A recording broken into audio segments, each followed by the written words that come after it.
Hey guys, it's me again.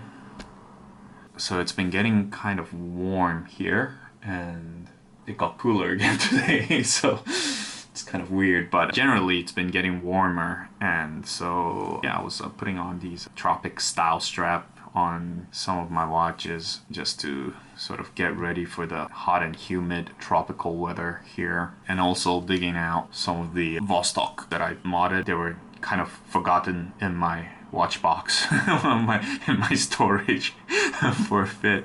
090 case. It's so very Vostok, and I got the bezel from AM watches, so it's got that gilt look to it. It's kind of cool. It used to be on this really planky bracelet. Yeah, I've just never really liked these Vostok bracelets. These are all folded links.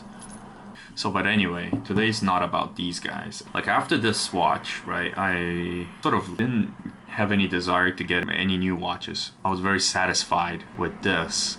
It's crazy, like, how happy I could be from a Chinese watch with a with a Seiko style. I just don't understand it. Like, it makes no sense, right?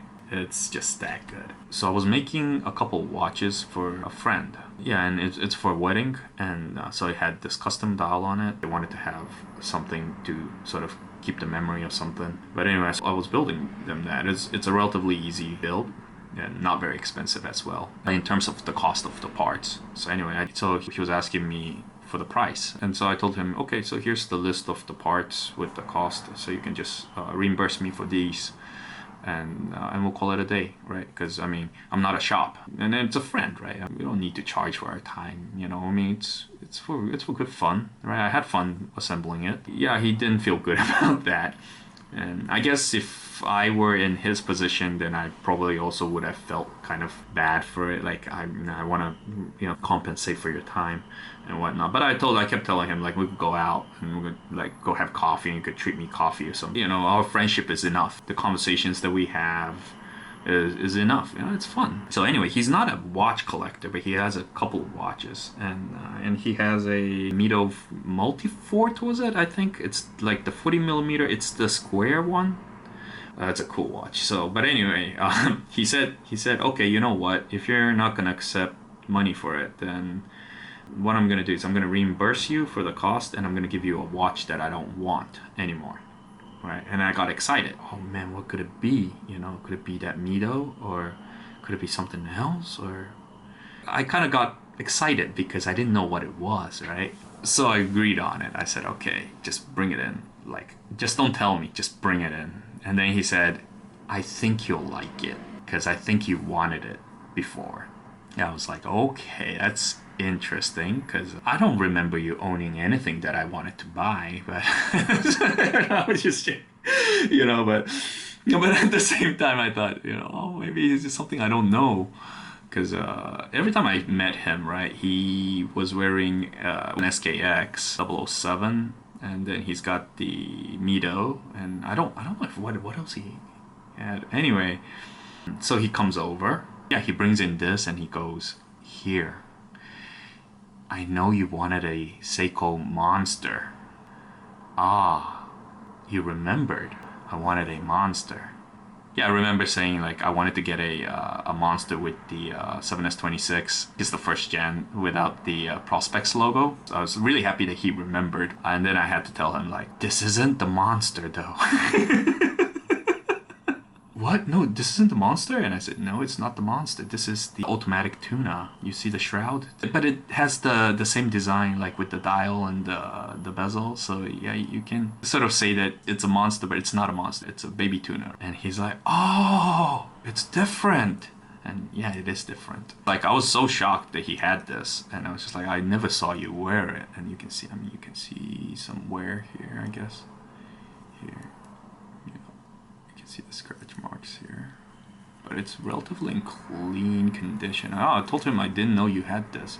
I don't think he ever used this bracelet, really, because it's in like pristine condition. I don't think he ever used the bracelet.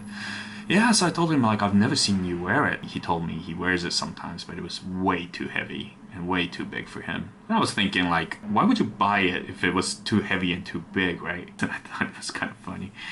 you know, this would be a good opportunity because I've never owned a baby tuna ever in my life, actually. So I said, okay, you know, I like the bezel. I don't even think this is a bezel insert.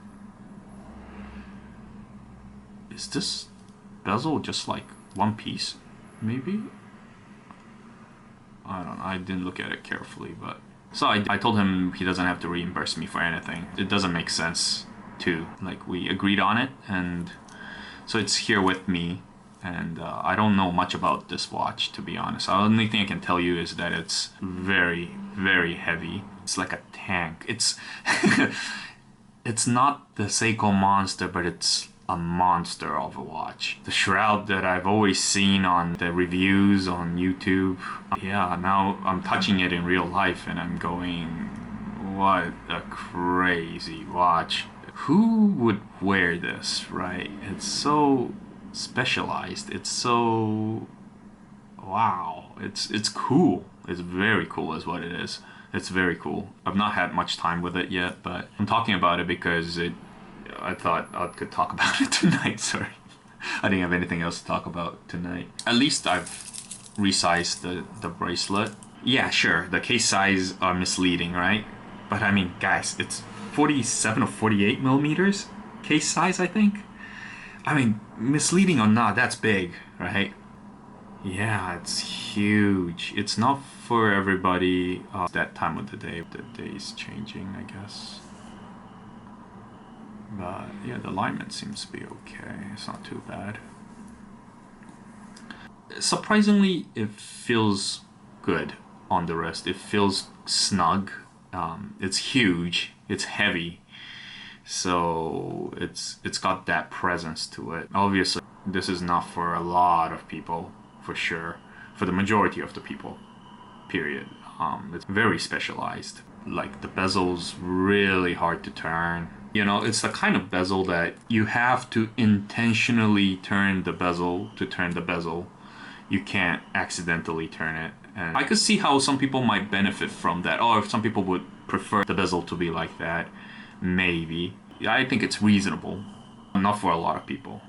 Interesting. In the shroud, what is this? What is the function of this? I don't. So is it to keep the bezel protected, or I guess it is. It's to keep everything protected, right? I guess. And I thought this was sort of like a big badass watch. It looks streamlined and clean compared to this. It's got a really powerful presence to it. So yeah, guys. Until next time. Thanks, guys. Bye.